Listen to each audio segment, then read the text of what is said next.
Physics solution में आपका स्वागत है। हम क्लास 12th की फिजिक्स का चैप्टर 9 पढ़ रहे हैं जिसका नाम है रे ऑप्टिक्स, किरण प्रकाशिकी। और इससे प्रीवियस वीडियो में हम लोगों ने प्रिज्म के द्वारा अपवर्तन को पढ़ा था और इसमें हम लोगों को डिस्कस करना है इस चैप्टर का लास्ट पार्ट जिसका नाम है मानव नेत्र एवं प्रकाशिक यंत्र। और सबसे पहले हम लोग इसमें डिस्कस करेंगे मानव नेत्र के बारे में। और मानव नेत्र जब हम पढ़ लेंगे उसी के आगे फिर हमारा ये जो है प्रकाशिक यंत्र स्टार्ट होंगे। ठीक, तो पहले ये समझ लेते हैं कि मानव नेत्र क्या काम करता है, कैसी इसकी संरचना होती है। ये मानव नेत्र का डायग्राम आपको यहाँ दिख रहा होगा, मानव नेत्र।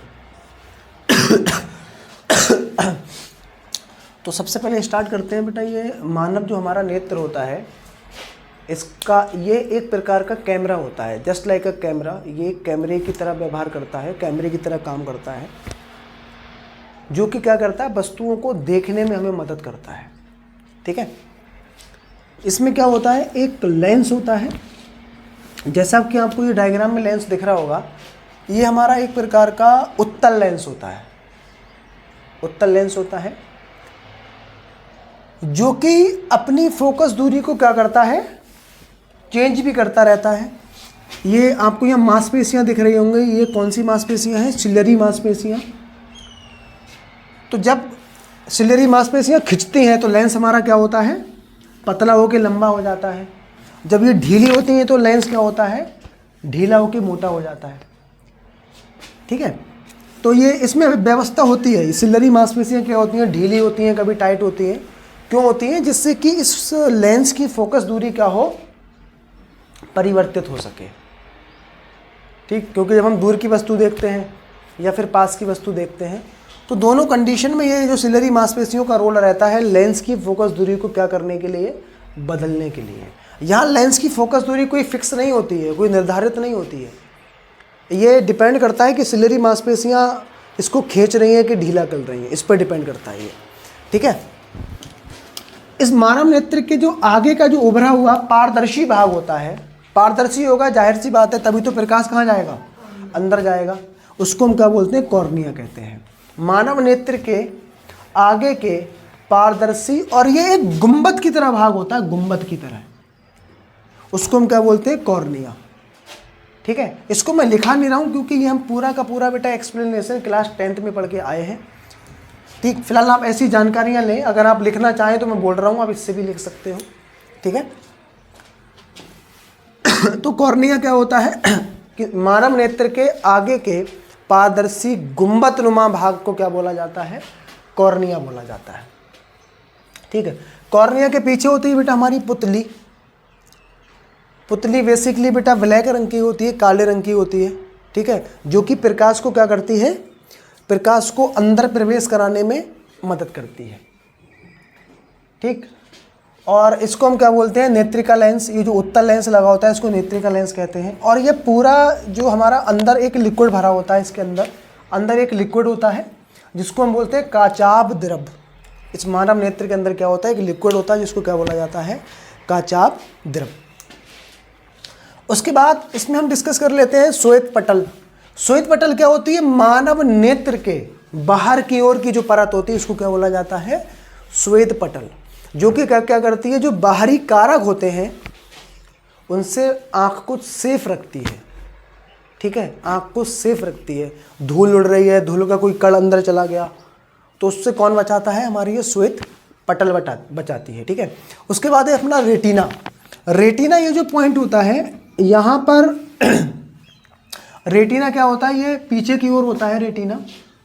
और ये रेटिना एक ऐसा पॉइंट होता है जब इस लेंस के द्वारा किसी भी वस्तु का प्रतिबिंब रेटिना पर बनता है तो वस्तु हमें बहुत अच्छे से और सुस्पष्ट दिखाई देती है। ठीक, यहाँ पर एक पॉइंट वैसे और भी होता है, अंध बिंदु। इसको क्या बोलते हैं हम लोग, अंध बिंदु। तो इस पर जब किसी वस्तु का प्रतिबिंब बनता है तो वस्तु हमें बिल्कुल भी दिखाई नहीं देती है। ठीक है, तो जब किसी वस्तु का प्रतिबिंब कहाँ बनता है, रेटिना पर बनता है, तो वो वस्तु हमें क्या होती है, सुस्पष्ट दिखाई देती है। लेकिन होता क्या है, कभी कभार हमारी आंख में प्रॉब्लम हो जाती है तो वस्तु का प्रतिबिंब रेटिना पे ना बन के रेटिना के पीछे बनता है, या फिर रेटिना पे ना बन के रेटिना से पहले बन जाता है। तो इस कंडीशन को हम लोग बोलते हैं दोष। आदमी को क्या हो जाता है बेटा, मनुष्य को क्या होता है, आँखों में दोष हो जाता है, जिससे वस्तु क्या होती है, हमें देखने में दिक्कत आती है, पास की वस्तु नहीं दिखती है या फिर दूर की वस्तु नहीं दिखती है। ठीक, वो कब होता है, जब प्रतिबिंब बेटा रेटिना पे ना बन के रेटिना से पहले या रेटिना के बाद बनता है, तब ये व्यवस्था उत्पन्न होती है। ठीक है, और प्रतिबिंब अगर अंध बिंदु पर बन गया तो वस्तु बिल्कुल भी हमें दिखाई नहीं देगी। ठीक है, तो आइयो बेटा ये पूरा आपके मानव नेत्र समझ में आ गया होगा। तो आगे हमें इसमें क्या पढ़ना है, इसमें हमें दोष पढ़ने हैं। दोष बोले तो कि अगर प्रतिबिंब रेटिना पे ना बने, रेटिना से पहले बने या रेटिना के बाद बने, दोष कैसे उत्पन्न होते हैं। देखो दोष बेटा उत्पन्न होने का एक ही रीज़न है, जब हमारा प्रतिबिंब रेटिना पे ना बन के या तो रेटिना से पहले बन जाता है या रेटिना के पीछे बनता है, दूर बनता है। ठीक, तब हमें क्या उत्पन्न हो जाते हैं, कोई ना कोई दोष उत्पन्न हो जाता है, वस्तु हमें देखने में क्या होती है, समस्या होती है। ठीक, तो पहले आप इतना ये लिख लें, फिर उसके बाद हम लोग इसमें आगे डिस्कस करते हैं। तो नेक्स्ट टॉपिक हमें इसमें डिस्कस करने हैं मानव नेत्र की समंजन क्षमता। तो समंजन क्षमता का मतलब क्या होता है, जो हमारी आँख में जो नेत्रिका लेंस लगा होता है, उत्तल लेंस, वो अपनी क्या करता है, फोकस दूरी को बढ़ाता है और घटाता है। उसकी फोकस दूरी फिक्स नहीं होती है।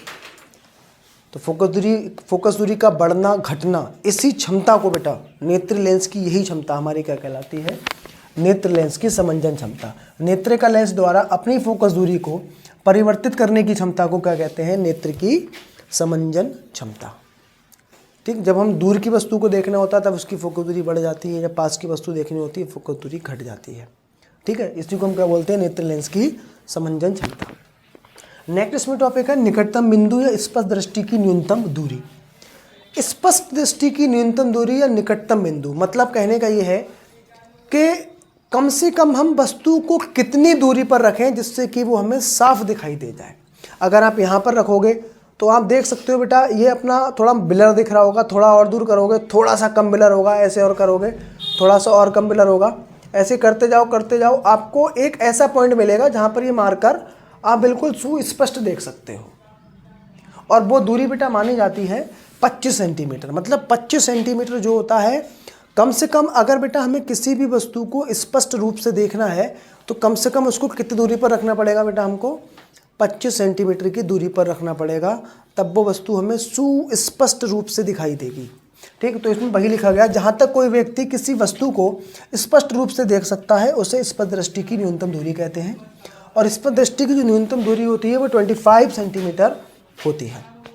दूरस्थ बिंदु, दूरस्थ का मतलब होता है अधिकतम, हम अधिकतम किसी वस्तु को कहाँ तक देख सकते हैं। तो अधिकतम तो बेटा हम अनंत पे देख सकते हैं। ठीक है, किसी वस्तु द्वारा अधिकतम दूर तक किसी वस्तु को स्पष्ट रूप से देखना उस व्यक्ति का दूरस्थ बिंदु कहलाता है। और यह क्या होता है बेटा, अनंत होता है। ठीक, अनंत तक हम किसी वस्तु को देख सकते हैं। जैसे हमें सूर्य दिखाई देता है, चंद्रमा दिखाई देता है या तारे दिखाई देते हैं, इनकी दूरी बेटा कहाँ पर है, अनंत है। ठीक है, तो अनंत तक हम लोग देख सकते हैं।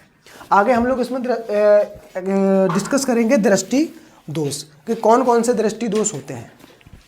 तो आगे हमें इसमें डिस्कस करना है दृष्टि दोष। दृष्टि दोष कौन कौन से होते हैं, ये 4 प्रकार के हमें दृष्टि दोष डिस्कस करने हैं। सबसे पहला है इसमें निकट दृष्टि दोष। निकट दृष्टि दोष जिसको इंग्लिश में बोलते हैं मायोपिया। मायोपिया। दूसरा होता है इसमें दूरदृष्टि दोष। दूर दृष्टि दोष जिसको बोलते हैं हाइपर माइट्रोपिया। तीसरा हमें यहाँ डिस्कस करना है जरा दूरदर्शिता। जरा दूरदर्शिता जिसको इंग्लिश में कहते हैं प्रास बायोपिया। और नेक्स्ट है इसमें दृष्टि वैषम्य। दृष्टि वैषम्य एस्टिमेटिज्म बोलते हैं इसको। ये 4 प्रकार के दोष हमें क्या है 1 बाय 1 डिस्कस करने हैं। ठीक है, तो सबसे पहले हमें इसमें पढ़ना है निकट दृष्टि दोष, उसके बाद दूर दृष्टि दोष पढ़ेंगे और 1 बाय 1 चारों को हमें डिस्कस करना है। तो पढ़ते हैं इसमें निकट दृष्टि दोष क्या होता है। सबसे पहले हमें इसमें डिस्कस करना है निकट दृष्टि दोष। तो निकट दृष्टि दोष क्या होता है? एक ऐसा दोष जिसमें व्यक्ति को निकट की वस्तु तो स्पष्ट रूप से दिखाई देती है, लेकिन दूर की वस्तु स्पष्ट रूप से दिखाई नहीं देती है। लेकिन नाम से हमें ऐसा लगता है जैसे कि निकट की वस्तु हमें दिखाई नहीं देगी। ठीक है, तो आखिर इसका निकट नाम रखा क्यों गया है? पहले ये बेटा याद रखना, ऐसा दोष जिसमें निकट की वस्तु, पास की वस्तु स्पष्ट रूप से दिखाई देती है, लेकिन दूर रखी वस्तु स्पष्ट रूप से दिखाई नहीं देती है, उसे हम क्या बोलते हैं? निकट दृष्टि दोष। पहले मैं इसकी डेफिनेशन लिख देता हूँ, फिर हम लोग यहाँ पर इसको डिस्कस करेंगे कि आखिर निकट दृष्टि दोष कैसे, क्या कारण होता है होने का, कैसे इसको ठीक करें और निकट दृष्टि दोष क्यों नाम रखा गया है। ठीक है, वह दोष जिसमें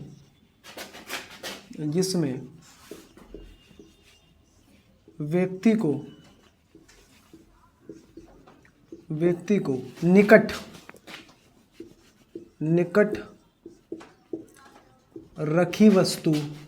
रखी वस्तु तो स्पष्ट रूप से दिखाई देती है, वस्तु तो स्पष्ट रूप से दिखाई देती है, परंतु दूर रखी वस्तु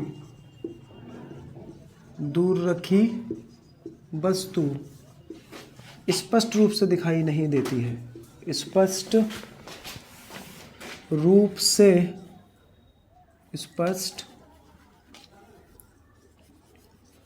रूप से दिखाई नहीं देती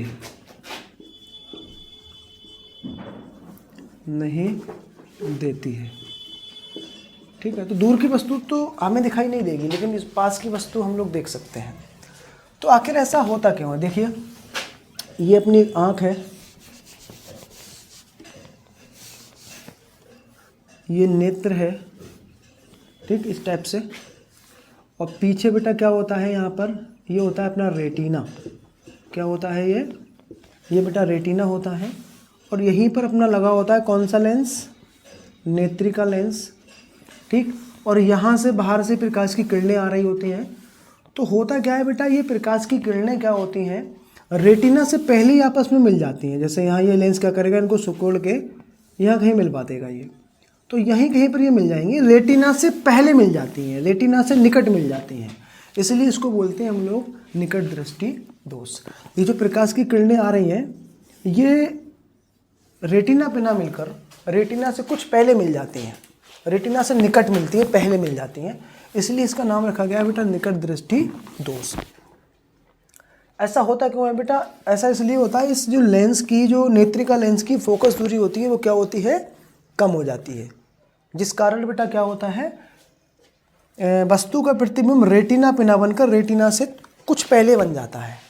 ठीक है, तो इसको हम, इसका निवारण कैसे करेंगे, कैसे ठीक करेंगे इसको? तो ठीक करने के लिए बेटा हम लोग क्या करते हैं, आदमी को, जो व्यक्ति को ये निकट दृष्टि दोष हो जाता है, तो उसको आंखों के ऊपर एक चश्मा लगा देते हैं, और उस चश्मे में हम लेंस लगाते हैं। कौन सा वाला? देखें बेटा, कौन सा लेंस लगाएंगे? ये नेत्र है, और इसमें देखिए किस टाइप का हम लोग लेंस लगाएंगे।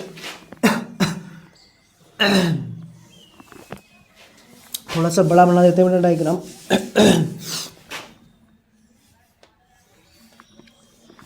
और यहाँ पर हम लोग क्या करते हैं बेटा, एक ये अपना देखो उत्तल लेंस है, ठीक है, और यहाँ बेटा ना आगे की ओर हम लोग क्या करते हैं, एक अवतल लेंस भी लगा देते हैं। कौन सा लेंस लगा देते हैं? एक बेटा अवतल लेंस, जो कि क्या करता है, ये प्रकाश की जो किरणें बेटा आ रही होती हैं, थोड़ा बहुत बेटा ये इनको फैला देता है, ठीक है, और बचा कुछ ये क्या होता है बेटा, इनको ये सिकोड़ कर यहाँ रेटिना पे कहीं आपतित करा देता है। यहाँ पर, यहाँ कहीं प्रकाश की किरणें फाइनली हमारी रेटिना पर मिल जाती हैं। तो ये कौन सा लेंस लगाया बेटा हमने यहाँ? कौन सा लेंस लगाया बेटा? ये यहाँ पर हमने ये अवतल लेंस लगाया है। कौन सा लेंस है ये? ये बेटा आपका अवतल लेंस। तो इस प्रकार के दोष को दूर करने के लिए बेटा हम लोग क्या करते हैं, एक उचित फोकस दूरी का कौन सा लेंस लगा देते हैं बेटा? अवतल लेंस लगा देते हैं। और ये वाला लेंस क्या करता है, प्रकाश के आने वाली किरणों को थोड़ा सा ये फैलाता है और बची कुछ बेटा किरणें, ये वाला लेंस क्या होता है, ये इसको फोकसित करा देता है कहाँ पर? रेटिना पर। तो ये उत्पन्न क्यों होता है बेटा? ये उत्पन्न होता है हमारा नेत्रिका लेंस की फोकस दूरी के कम होने के कारण। और दूसरा बेटा हम इसका निवारण कैसे करते हैं? मनुष्य की आंखों के आगे क्या करते हैं बेटा? एक अवतल लेंस लगा देते हैं। ठीक है, तो इसका कारण लिख देता हूँ मैं यहाँ पर। आप ये बनाने के बाद में बेटा उसके नीचे से लिखोगे। सबसे पहले बेटा क्या लिखेंगे? इसका कारण। कारण बेटा क्या होता है इसका कारण क्या है? कारण बेटा होता है इसका नेत्रिका लेंस की, किसकी? नेत्रिका लेंस की फोकस दूरी क्या होती है बेटा? नेत्रिका लेंस की फोकस दूरी घट जाती है। ठीक, इसके कारण बेटा ये उत्पन्न हो जाएगा। इसका निवारण कैसे करते हैं? निवारण का मतलब इसको ठीक कैसे करें, सॉल्यूशन क्या होगा इसका? तो क्या करते हैं बेटा? नेत्रिका लेंस के आगे, नेत्र के आगे उचित फोकस दूरी के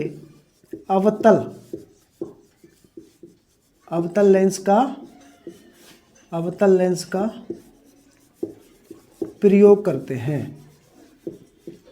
प्रयोग करते हैं।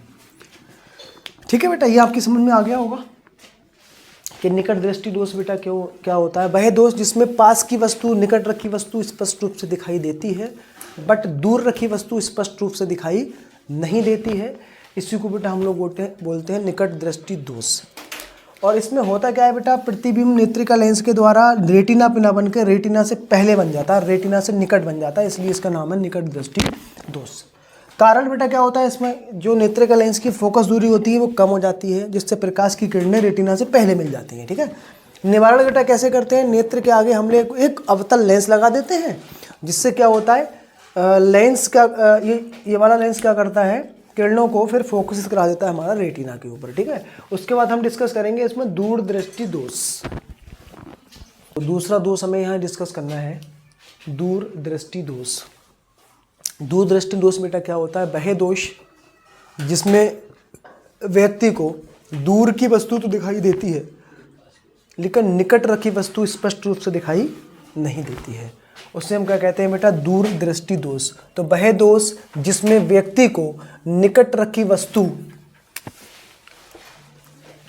स्पष्ट रूप से दिखाई नहीं देती है, यहां बेटा नहीं कर लेना, नहीं देती है, परंतु दूर रखी वस्तु स्पष्ट रूप से दिखाई देती है।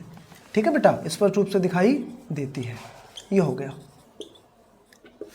तो इसमें बेटा क्या होता है? दूर रखी वस्तु तो स्पष्ट रूप से दिखेगी, बट पास रखी वस्तु बेटा स्पष्ट रूप से दिखाई नहीं देती है, उसे हम बोलते हैं दूरदृष्टि दोष। होता क्यों है बेटा? ये देख लेते हैं। जैसे ये है बेटा अपना नेत्र है, ये ठीक, ये अपना नेत्र है, और यहाँ पर बेटा लेंस लगा होता है, कौन सा? नेत्रिका लेंस, जो कि एक उत्तल लेंस होता है। और ये देखो यहाँ से किरणें आई, ये होता क्या है बेटा? किरणें ये रेटिना के पीछे जाके कहीं मिलती हैं, यहाँ कहीं पर, और रेटिना हमारा होगा यहाँ पर, है ना? ये अपना रेटिना है, और ये एक दूसरे से बेटा कहाँ मिल रही है? रेटिना के पीछे जाके। इसीलिए बेटा इसको बोला जाता है रेटिना से दूर जाके मिल रही हैं ये, इसीलिए बेटा हम इसको क्या बोलते हैं? दूरदृष्टि दोष। ठीक, तो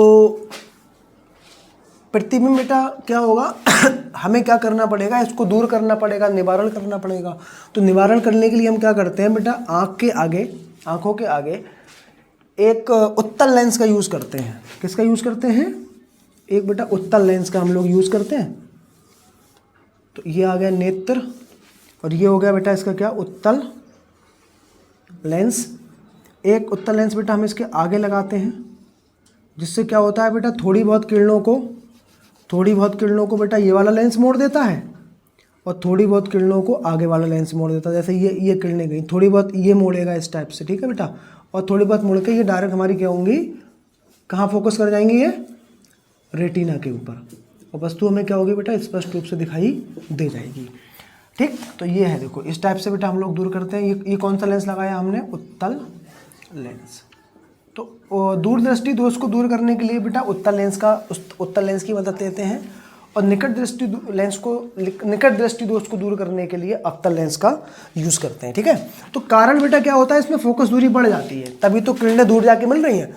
तो नेत्रिका लेंस की फोकस दूरी बेटा यहाँ घटने की जगह क्या होगी, बढ़ जाती है बेटा, यहाँ क्या होती है, बढ़ जाती है। निवारण बेटा क्या होता है इसका, नेत्र के आगे उचित फोकस दूरी का अवतल की जगह क्या कर लूंगा बेटा, मैं उत्तल कर लूंगा। ठीक है बेटा, उत्तल लेंस का प्रयोग करते हैं। ठीक, तो ये हो गया आपका बेटा दूरदृष्टि दोष। तो पहले आप ये लिखेंगे, फिर हम लोग इसमें तीसरा डिस्कस करेंगे, जरा दूरदर्शिता।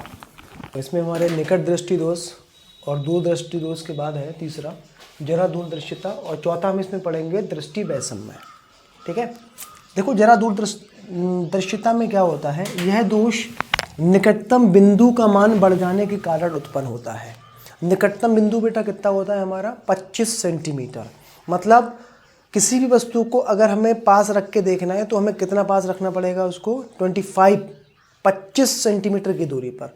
लेकिन ये जब बिंदु का मान बढ़ जाता है, जब हमें थोड़ा और दूर रखना पड़ता है, तब इस दोष को बेटा हम लोग क्या कहते हैं, जरा दूरदर्शिता। यह दोष निकटतम बिंदु का मान बढ़ जाने के कारण क्या होता है, उत्पन्न होता है। कारण बेटा क्या है इसका, कारण ये होता है, ये नेत्रिका जो लेंस होता है इसका लचीलापन मतलब लचीलापन क्या होता है बेटा, लेंस अपनी फोकस दूरी को बढ़ा घटा सकता है ना, तो लचीला जोपन होता है ये खत्म हो जाता है इसका। नेत्र लेंस का लचीलापन कम होने के कारण बेटा क्या होता है, कम हो जाता है बेटा, लचीलापन कम होने के कारण यह दोष क्या होता है, उत्पन्न होता है। ठीक, और इसको हम लोग बेटा दूर कैसे करते हैं, इसको भी जस्ट लाइक हम लोग दूरदृष्टि दोष की तरह बेटा उत्तल लेंस का सहारा लेके इसको दूर करते हैं। ठीक है बेटा, तो ये होता है हमारा जरा दूरदर्शिता, जो कि निकटतम बिंदु का मान बढ़ जाने के कारण क्या होता है, उत्पन्न होता है। नेक्स्ट है हमारा इसमें दृष्टि वैषम्य या अबंधुता। दृष्टि वैषम्य बेटा क्या होता है, जैसे ये लाइनें होती हैं अपनी, ठीक, ये इस टाइप की लाइनें होती हैं, या और इस टाइप की जो लाइन्स होती हैं, ये दोनों लाइनों के बेटा प्रतिबिंब एक साथ नहीं बनते हैं। या तो अगर आप ये पैरेलल वाली लाइनें देख रहे हो तो ऐसी वाली नहीं दिखेंगी, ऊर्ध्वाधर, ये ऊर्ध्वाधर होती हैं और ये क्या होती हैं बेटा, क्षैतिज होती हैं। तो ये दोनों लाइनें बेटा जो रेखाएं होती हैं वो व्यक्ति को एक साथ एक ही टाइम पर नहीं दिखती हैं। ठीक, तो वही इसमें लिखा गया है, इस दोष से पीड़ित व्यक्ति को क्षैतिज तथा ऊर्ध्वाधर रेखाएं एक साथ फोकस नहीं हो पाती हैं। ठीक है बेटा, एक साथ ये नहीं दिखेंगी, जब फोकस नहीं होंगे तो दिखेंगी भी नहीं। तो एक बार में केवल एक ही प्रकार की लाइनें दिखती हैं, या तो हॉरिजॉन्टल या फिर वर्टिकल वाली। ठीक है बेटा, आगे कारण क्या होता है इसमें बेटा, कॉर्निया में अनियमितता उत्पन्न होने के कारण उत्पन्न होता है ये। नेक्स्ट है बेटा इसमें निवारण। निवारण में हम लोग क्या करते हैं, इस दोष से पीड़ित व्यक्ति को उचित वेलनाकार लेंस का बेटा हम लोग क्या करते हैं, प्रयोग करते हैं। तो ये बेटा 4 प्रकार के हम लोगों ने क्या पढ़े हैं, दृष्टि दोष। अब हम इसमें बेटा डिस्कस करेंगे प्रकाशिक यंत्र। ठीक, प्रकाशिक यंत्र इसमें डिस्कस करना है। प्रकाशिक यंत्र तो क्या होते हैं, प्रकाशिक यंत्र बेटा ऐसे यंत्र जो सूक्ष्म वस्तुओं या दूर स्थित वस्तुओं को देखने में यूज किए जाते हैं, उन्हें क्या कहते हैं, प्रकाशिक यंत्र। जो यंत्र सूक्ष्म वस्तुएं मतलब बहुत छोटी वस्तुओं को देखने में यूज किए जाते हैं उनको कहते हैं बेटा सूक्ष्मदर्शी, और जो दूर स्थित वस्तुओं को देखने में यूज किए जाते हैं उन्हें कहते हैं दूरदर्शी। ठीक है, तो ऐसे यंत्र जो सूक्ष्म वस्तुओं या दूर की वस्तुओं को देखने में प्रयोग किए जाते हैं उन्हें बेटा क्या कहते हैं, प्रकाशिक यंत्र। ये 2 प्रकार के होते हैं, सूक्ष्मदर्शी और दूरदर्शी। ठीक, तो पहले मैं इसकी डेफिनेशन लिख देता हूं बेटा, वह यंत्र जो सूक्ष्म वस्तुओं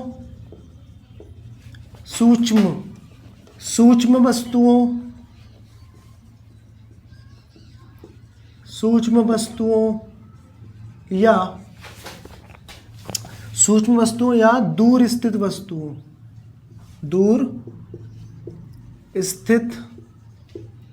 दूर स्थित वस्तुओं को देखने में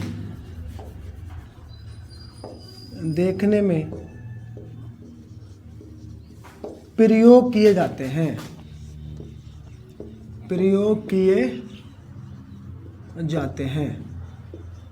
ठीक है बेटा, उन्हें हम क्या बोलते हैं? प्रकाशिक यंत्र कहते हैं। ये दो प्रकार के होते हैं बेटा, ये निम्न दो प्रकार के होते हैं।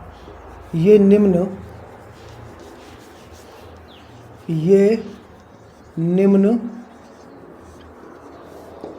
दो प्रकार के होते हैं। ठीक है बेटा, कौन कौन से होते हैं? देखो, प्रकाशिक यंत्र बेटा आपके दो प्रकार के होते हैं। प्रकाशिक यंत्र कौन कौन से होते हैं बेटा? दो प्रकार के। सबसे पहला बेटा आपका इसमें होता है, सबसे पहला बेटा एक को हम बोलते हैं क्या? सूक्ष्मदर्शी। क्या बोलते हैं? सूक्ष्मदर्शी। ठीक। और दूसरे बेटा क्या होते हैं? दूरदर्शी।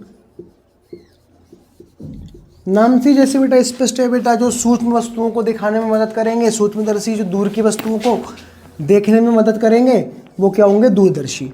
इसमें हमें दो बेटा प्रकार के पढ़ने हैं। सबसे पहला इसमें पढ़ना है सरल सूक्ष्मदर्शी। कौन सा? सरल सूक्ष्मदर्शी पढ़ना है एक। ठीक। और दूसरा इसमें बेटा पढ़ना है हमको संयुक्त सूक्ष्मदर्शी। कौन सा? संयुक्त सूक्ष्मदर्शी। दूसरा हमें ये डिस्कस करना है। और दूरदर्शियों में बेटा सबसे पहला हमें इसमें पढ़ना है खगोलीय दूरदर्शी। खगोलीय दूरदर्शी, या इसी को बेटा बोला जाता है अपवर्ती दूरदर्शी। अपवर्ती भी कहते हैं इसको, अपवर्ती दूरदर्शी। दूसरा है बेटा इसमें क्रेसगेन दूरदर्शी। क्रेसगेन दूरदर्शी। और एक बेटा या इसी का दूसरा नाम होता है बेटा परावर्ती दूरदर्शी। तो ये चार टॉपिक्स बेटा हमें पढ़ने हैं, जो कि एग्जामिनेशन के लिए भी बेटा काफ़ी इम्पोर्टेंट होते हैं। इनके बारे में बेटा लॉन्ग में क्वेश्चन आता है या न्यूमेरिकल कुछ ना कुछ आता बेटा ज़रूर है, इन चारों से कुछ ना कुछ बोर्ड एग्जाम में। ठीक। और इनमें से भी बेटा ये तीन काफ़ी ज़्यादा इम्पोर्टेंट होते हैं, संयुक्त, खगोलीय और क्रेसगेन। ठीक है बेटा, तो पहले आप ये नोट करेंगे, फिर हम लोग डिस्कस करते हैं इनको वन बाय वन।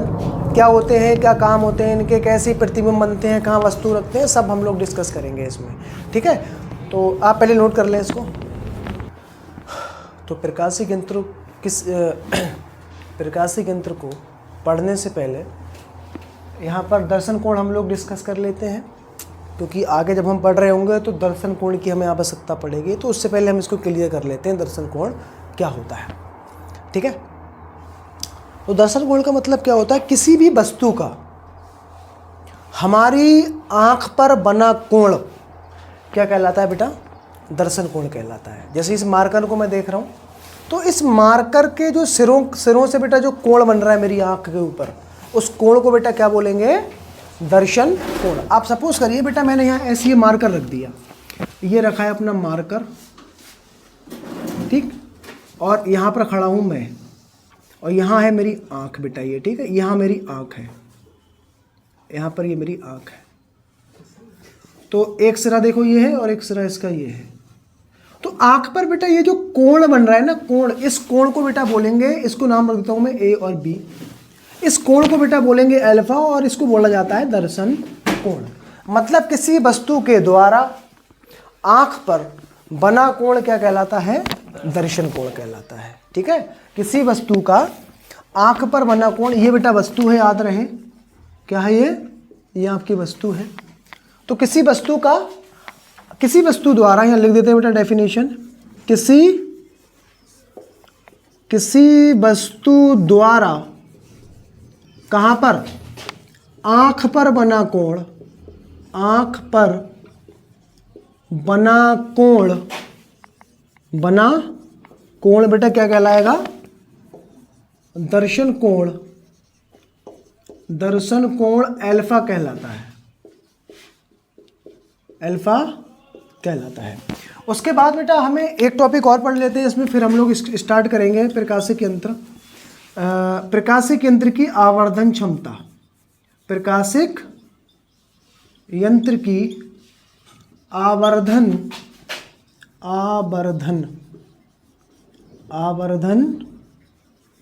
क्षमता। तो प्रकाशिक यंत्र की बेटा आवर्धन क्षमता से क्या मतलब होता है, ठीक है। दर्शन कोण बेटा आ गया समझ में। किसी वस्तु द्वारा आंख पर जो कोण बनता है उसी को हम लोग बेटा क्या बोलते हैं, दर्शन कोण, और इसको अल्फा से प्रदर्शित करते हैं, ठीक है बेटा। अब आवर्धन क्षमता बेटा क्या होती है सुन लो। अगर हम बेटा किसी भी वस्तु को किसी यंत्र के द्वारा देखें, यंत्र बोले तो चश्मा लगा के देखें, किसी लेंस के द्वारा देखें, या किसी के भी द्वारा देखें, मतलब किसी यंत्र के द्वारा देखें। अभी मैं कैसे देख रहा हूं बेटा, ये इसको बिना यंत्र के कैसे देख रहा हूं बेटा, मैं इसको अभी बिना यंत्र के देख रहा हूं, तब जो कोण बनता है उसे अल्फा कहते हैं। और जब मैं इसी मार्कर को, इसी वस्तु को किसी यंत्र लगा के देखूंगा, तब जो मेरी आंख पर कोण बनेगा उसको बीटा कहते हैं। उसका जो अनुपात होगा बेटा उसी को बोलेंगे आवर्धन क्षमता। मतलब यंत्र द्वारा आंख पर बना दर्शन कोण और बिना यंत्र के आंख पर बना दर्शन कोण का अनुपात बेटा क्या कहलाता है, प्रकाशिक यंत्र की आवर्धन क्षमता। आगे बेटा समझ में, तो इसको लिख देता हूं मैं। यंत्र द्वारा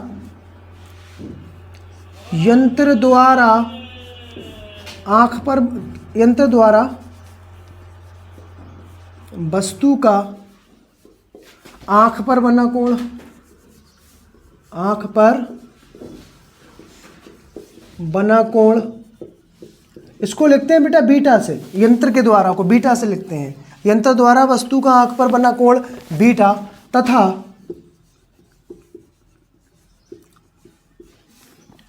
बिना यंत्र के आंख पर बना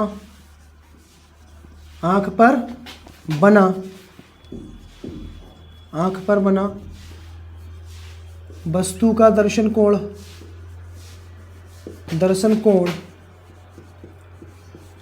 अल्फा के अनुपात को बेटा क्या बोलेंगे, प्रकाशिक यंत्र की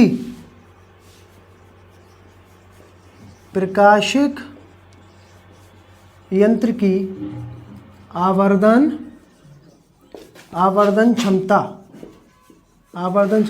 m कहते हैं, ठीक है बेटा। ऐसे हम इसको लिखेंगे। इसका फॉर्मूला हो जाएगा बेटा m बराबर, यह आ गया देखो बेटा, यंत्र के द्वारा आंख पर बना कोण बटे में बिना यंत्र के द्वारा आंख पर बना कोण। अगर बेटा ये बहुत छोटे होंगे तो हम इसको लिख सकते हैं tan बीटा बटे में tan अल्फा, ठीक है। अगर ये छोटे होंगे तो चाहे तो आप बीटा tan लिख दें या ना लिखें, बात तो वही आती है। तो बीटा बराबर क्या हो जाएगा, tan बीटा, अल्फा बराबर हो जाएगा tan अल्फा। तो m बराबर आ जाएगा बेटा, m बराबर tan बीटा बटे में tan अल्फा। तो ये होती है बेटा दर्शन कोण और प्रकाशिक यंत्र की आवर्धन क्षमता। जब हम बेटा वो पढ़ रहे होंगे प्रकाशिक यंत्र, तो इन दोनों की बेटा आवश्यकता वहाँ पड़ेगी। जब हम आवर्धन क्षमता के क्या निकाल रहे होंगे, फॉर्मूले निकाल रहे होंगे, तब इन दोनों का बेटा जरूरत वहाँ पर पड़ने वाली है, ठीक। तो इसलिए बेटा इनको पहले पढ़ाया गया है। तो सबसे पहला बेटा हम लोग इसमें डिस्कस करेंगे सरल सूक्ष्मदर्शी, ठीक है। देखिए सरल सूक्ष्मदर्शी का होता है, ये इस टाइप का आपने देखा होगा कि कुछ इस टाइप का बना होता है, इस टाइप का होता है ये कुछ, ठीक है। ये जो दांतों वाले जो डॉक्टर होते हैं या फिर जो सुनार होते हैं, उनके पास इस टाइप का ये मिलता है, ठीक है। जहाँ बीच में आपने देखा हो तो एक लेंस लगा होता है, वो लेंस होता है हमारा उत्तल लेंस, ठीक है। इसका काम क्या होता है, इसका काम होता है बेटा सूक्ष्म वस्तुओं को या सूक्ष्म वस्तुओं के पार्ट्स को देखने में हम लोग इसकी मदद करते हैं, इसका सहारा लेते हैं, है ना। तो इसके द्वारा ये कैसे वर्क करता है, वस्तु को हम लोग कहाँ रखते हैं, आवर्धन क्षमता वगैरह के सूत्र हम लोग सब निकालने वाले हैं। ये करता क्या है बेटा, ये क्या करता है, सूक्ष्म वस्तुओं को बड़ा दिखाता है। क्या करता है बेटा, यह सूक्ष्म या सूक्ष्म वस्तुओं को देखने में बेटा क्या करता है, देखने में मदद करता है। ठीक है बेटा, सूक्ष्म वस्तुओं को देखने में मदद करता है। उसके बाद बेटा इसका रे डायग्राम हम लोग बनाते हैं, किरण आरेख। इसका किरण आरेख बेटा हम लोग बनाते हैं कि वस्तु को कैसे और कहाँ किस प्रकार रखा जाता है। इसको मिटा देता हूँ बेटा। इसका रे डायग्राम हम लोग बनाते हैं। इसमें कौन सा लेंस होता है बेटा, कौन सा लेंस होता है इसमें होता है बेटा आपका उत्तल लेंस। देखो ये मैंने बना दिया उत्तल लेंस, और ये आ गई इसकी क्या, मुख्य अक्ष। इसको क्या बोलते हैं, प्रकाशिक अक्ष। इस पॉइंट को बेटा क्या बोला जाता है, सी बोला जाता है। इधर कहीं बेटा इसका क्या होता है, ये फोकस होता है ना, क्या होता है ये बेटा फोकस होता है। और याद रखिए कि बेटा जब भी हम इसमें वस्तु को रखते हैं, जब भी हम वस्तु को रखेंगे तो हमेशा बेटा वस्तु F और C के बीच में रखी जाती है। हम कहाँ लाते हैं बेटा, किसी भी सूक्ष्म वस्तु का अच्छे से सुस्पष्ट प्रतिबिंब देखने के लिए हम लोग किसी भी वस्तु को कहाँ लाते हैं, इस लेंस के फोकस और प्रकाशिक केंद्र के बीच में कहीं पर। ठीक है, तो मैं यहाँ कहीं पर क्या कर दूंगा बेटा, ये वस्तु को रख दूंगा। देखो ये आ गई अपनी ये वस्तु। इस वस्तु का मैं नाम रख देता हूँ बेटा ए बी। मैंने ए बी नाम रख दिया ये। ठीक, अब एक प्रकाश की किरण मैं ऐसे लेकर जाता हूँ मुख के समांतर। ये गुजरेगी बेटा कहाँ से, इसके दूसरे वाले फोकस से, यहाँ से गुजरेगी। और एक किरण बेटा मैं ऐसे लेकर जाता हूँ इसके यहाँ से। अब आप देख सकते हो बेटा, अगर हम इन किरणों को आगे बढ़ाते हैं तो जैसे जैसे बेटा ये प्रकाश की किरणें आगे बढ़ रही हैं, उनके बेटा बीच की दूरी क्या हो रही है बेटा, लगातार इंक्रीज कर रही है। देखो लगातार बेटा बीच की दूरी बढ़ रही है। क्या पीछे कहीं जाके मिलेंगी बेटा ये, आप बताएं मेरे को, कहीं पीछे मिलेंगी क्या, कभी नहीं मिल पाएंगी बेटा। ये पीछे मिलेंगी क्या, कभी नहीं, सॉरी आगे मिलेंगी कहीं पर, ये नहीं मिलेंगी। तो काल्पनिक तौर पे बेटा कहाँ मिलती हुई प्रतीत होंगी, ये पीछे प्रतीत होंगी। ये बेटा यहाँ कहीं पर मिलती हुई देखो प्रतीत होंगी। मैं बना रहा हूँ इसका डायग्राम। ये कुछ ऐसे बेटा मिलती हुई प्रतीत होंगी, और यहाँ कहीं पर बेटा मान लेते हैं मिल गई है, और इसका बेटा ये क्या बन गया, प्रतिबिंब बन गया ए डैश और ये बी डैश। ठीक है बेटा, कौन सा प्रतिबिंब बन गया इसका, ये ए डैश और ये बी डैश। अच्छा, ये वाली बेटा दूरी क्या कहलाती है, वस्तु तक की दूरी को क्या लिखते हैं बेटा हम लोग, यू से करते हैं ना प्रदर्शित, यू से बना दिया। और ये वाली को बेटा क्या बोलते हैं हम लोग, प्रतिबिंब की दूरी को बी बोलते हैं। क्या बोलते हैं बेटा, बी बोलते हैं। क्या बोला जाता है बेटा, बी बोला जाता है। ये हो गया बेटा इसका किरण आरेख, किसका, सरल सूक्ष्मदर्शी का। अब हमें क्या निकालना है, अब बेटा निकालना है हमें आवर्धन क्षमता निकालनी होती है इसकी। क्या निकालनी होती है बेटा, आवर्धन क्षमता। तो आवर्धन क्षमता बेटा हम लोग कैसे निकालेंगे, रे डायग्राम बेटा आपकी समझ में आ गया होगा। किसी भी वस्तु का बेटा सुस्पष्ट अच्छा प्रतिबिंब देखने के लिए सरल सूक्ष्मदर्शी के में जो लेंस लगा होता है उत्तल लेंस, उसके फोकस और प्रकाशिक केंद्र के बीच में वस्तु को लाया जाता है, तब बेटा उसका प्रतिबिंब हमें बड़ा दिखता है। ठीक है, और सारे प्रतिबिंब बेटा जब हम फोकस और प्रकाशिक केंद्र के बीच में रखते हैं तो सारे प्रतिबिंब बेटा कैसे बनते हैं, आभासी प्रतिबिंब बनते हैं। ठीक है, ये बात पहले हो चुकी है। आगे हम लोग इसमें डिस्कस करेंगे बेटा आवर्धन क्षमता। कौन सी क्षमता, आवर्धन क्षमता। आवर्धन क्षमता लिखते हैं बेटा इसकी, आवर्धन क्षमता। आवर्धन क्षमता बेटा क्या होती है, देखो अभी हमने जस्ट फॉर्मूला पढ़ा था। क्या पढ़ा था बेटा, m बराबर क्या निकल के आया था बेटा, tan बीटा बटे में tan अल्फा। इसको समीकरण 1 मान के मैं यहीं पर छोड़ दे रहा हूँ अभी। ठीक है बेटा, क्यों छोड़ रहा हूँ, देखो tan बीटा अगर आपको याद हो तो बेटा यंत्र द्वारा आंख पर बना दर्शन कोण। कौन सा कोण बन रहा है बेटा, हमारी आंख होगी यहाँ पर, यहाँ कहीं से हम बेटा किसी भी यंत्र को क्या कर रहे होंगे, किसी भी वस्तु को देख रहे होंगे। ठीक है बेटा, तो यहाँ जो कोण बन रहा है, जितना कोण ये होगा उतना ही कोण ये होगा। तो इसको बेटा मैंने क्या कर दिया है, ये क्या लिख दिया बेटा, ये हो गया बीटा। लेकिन अल्फा का होगा बेटा, अल्फा के लिए हमें क्या करना पड़ेगा, इसको हटा के हमें अलग से रखना पड़ेगा। जैसे ये बेटा अपनी वस्तु है कोई, जो हम वस्तु देखना चाह रहे हैं, और यहाँ हमारी कहीं आंख लगी है बेटा, यहाँ कहीं हम आँख है, तो ये जो एंगल बनेगा ये हमारी आँख है। ये जो बेटा एंगल बनेगा, ये वस्तु है अपनी ए और ये बी, ये जो बेटा एंगल बनेगा इसको हम बोलेंगे अल्फा। और कम से कम बेटा वस्तु को देखने के लिए कम से कम बेटा हमें कहाँ रखना पड़ेगा बेटा इसको, न्यूनतम दूरी पर। न्यूनतम दूरी की बेटे 25 होती है, और 25 को बेटा हम लोग डी से प्रदर्शित करते हैं, तो ये डी हो जाएगा। ये डी को लिखा बेटा यहाँ समझ में, क्योंकि बेटा वस्तु को कम से कम देखने के लिए कम से कम बेटा हमें 25 सेंटीमीटर की दूरी पर रखना पड़ेगा, और 25 सेंटीमीटर की जो न्यूनतम दूरी होती है उसको हम कैपिटल डी से प्रदर्शित करते हैं। ठीक, और इस पॉइंट को मैं नाम रख दे रहा हूँ सी। अब एक ट्रायंगल बेटा ये है और एक ट्रायंगल बेटा अपने पास ये है। इन दोनों से बेटा हम tan बीटा और tan अल्फा की वैल्यू कैलकुलेट करेंगे। tan अल्फा के लिए मुझे ये वाला फॉर्मूला लगाना पड़ेगा, ये वाला ट्रायंगल लगाना पड़ेगा। त्रिभुज ABC में, त्रिभुज ABC में यहाँ क्या होगा बेटा, tan बीटा बराबर होता है क्या बेटा, लंब बटा, ये डायग्राम में ड्रॉ होगा बेटा, लंब बटा आधार। लंब कितना है बेटा, लंब है आपका AB, लगा दिया यहाँ पर, और आधार कितना है VC, लगा दिया।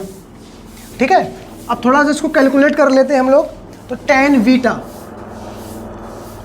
बीटा इक्वल टू AB को AB रख दो, AB को AB, और BC बेटा ये दूरी है, प्रकाश की किरणें आ रही हैं इधर, हम जाएंगे इधर, अपोजिट मामला है, तो वस्तु की दूरी माइनस में हो जाएगी बेटा, ये माइनस का U। ये tan बीटा का बेटा मान मिल गया। इसी प्रकार बेटा हम लोग क्या करेंगे बेटा, किसका मान निकालेंगे, tan अल्फा का। उसके लिए ये वाला ट्रायंगल लेना पड़ेगा, ये वाला ट्रायंगल ले लो। अब ये भी बेटा C हो जाएगा, तो इसको एक काम करो, इसको O मान लो, तो ये वाला भी सेम हो जाएगा। फिर ट्रायंगल AB O में, इसमें दोबारा लगाना पड़ेगा बेटा हमें क्या, tan अल्फा।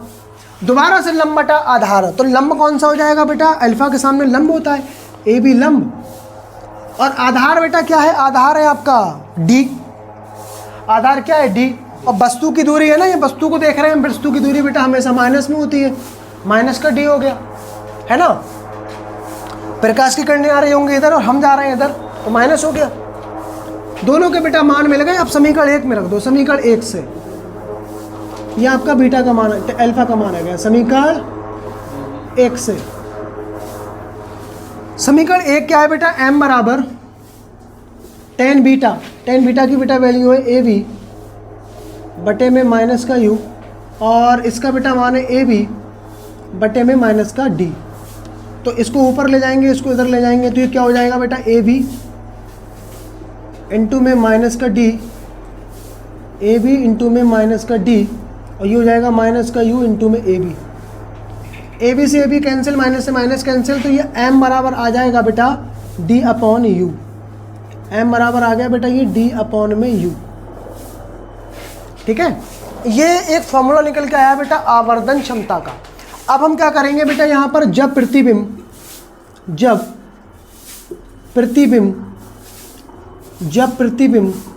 स्पष्ट दृष्टि की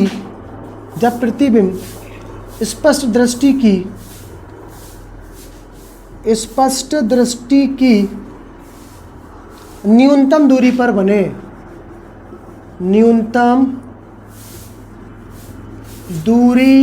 बने, अब स्पष्ट दृष्टि की न्यूनतम दूरी पर प्रतिबिंब बन रहा है, तो बेटा B बराबर क्या हो जाएगा, D हो जाएगा।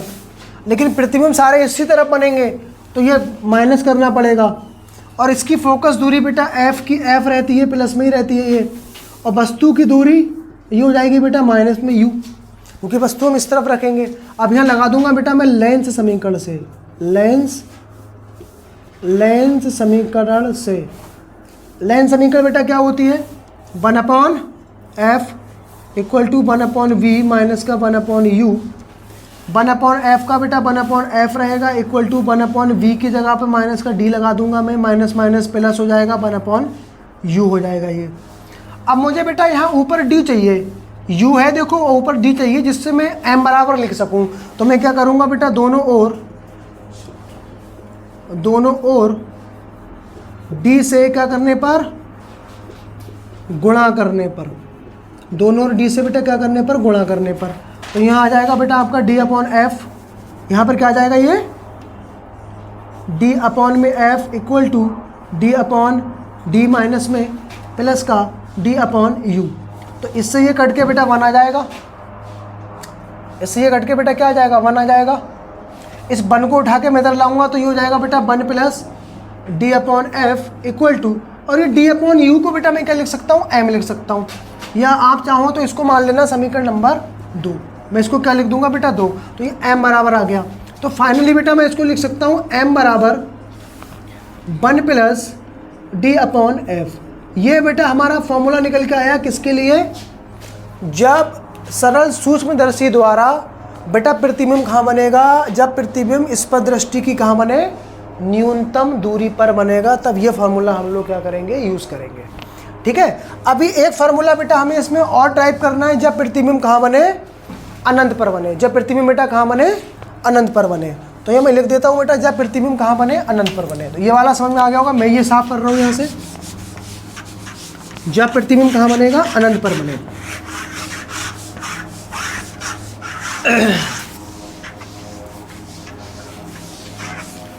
तो तीसरा पॉइंट है बेटा इसमें आपका, सॉरी दूसरा, जब नंबर 2, जब प्रतिबिंब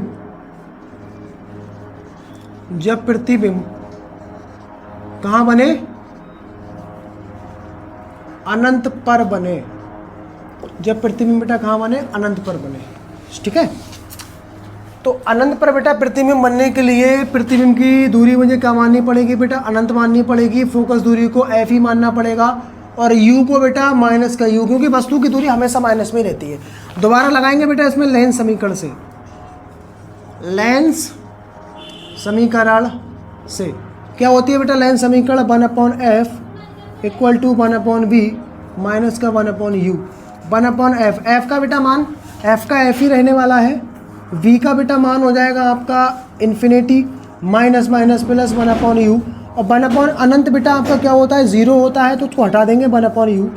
अब मैं क्या करूँगा बेटा, यहाँ मुझे ऊपर d चाहिए तो d से दोनों ओर गुणा कर देंगे, दोनों ओर कैपिटल D से गुणा करने पर दोनों गुणा करेंगे तो ये हो जाएगा d/f इक्वल टू d/u। इस d/u को बेटा मैं लिख दूंगा m, तो m बराबर बेटा आ जाएगा ये d/f। तो ये बेटा फॉर्मूला हमारा निकल के आया किसके लिए, जब हमारा प्रतिबिंब कहाँ बनेगा, अनंत पर। और ये फॉर्मूला कब है, जब प्रतिबिंब कहाँ बनेगा, हमारा स्पर्शदृष्टि की न्यूनतम दूरी पर। तो ऐसे बेटा ये वर्क करता है हमारा सरल सूक्ष्मदर्शी। ठीक, तो आपसे ये फार्मूले बेटा पूछे जाते हैं कि जब प्रतिबिंब स्पर्शदृष्टि की न्यूनतम दूरी पे बनता है तब आवर्धन क्षमता का सूत्र प्राप्त कीजिए, या अनंत पे बनता है तब सूत्र लिखिए। तो हम लोग ऐसे ज्ञात कर लेंगे। उसके बाद इस वीडियो लेक्चर में हम लोग इतना ही पढ़ेंगे, जिसमें अभी हमारे संयुक्त खगोलीय और क्रैश गेन 3 प्रकार के जो हैं प्रकाशिक यंत्र अभी बचे हैं। ठीक है, जिसको हम आने वाली वीडियो में कवर करेंगे। ठीक, अगर आपको वीडियो पसंद आया हो तो वीडियो को लाइक शेयर कमेंट कर दें। अगर चैनल पर नए हो तो चैनल को सब्सक्राइब कर लें, जिससे कि कोई भी नोटिफिकेशन आए तो आप तक पहुंच जाए। तो मिलेंगे नेक्स्ट वीडियो में, अब तक के लिए थैंक यू।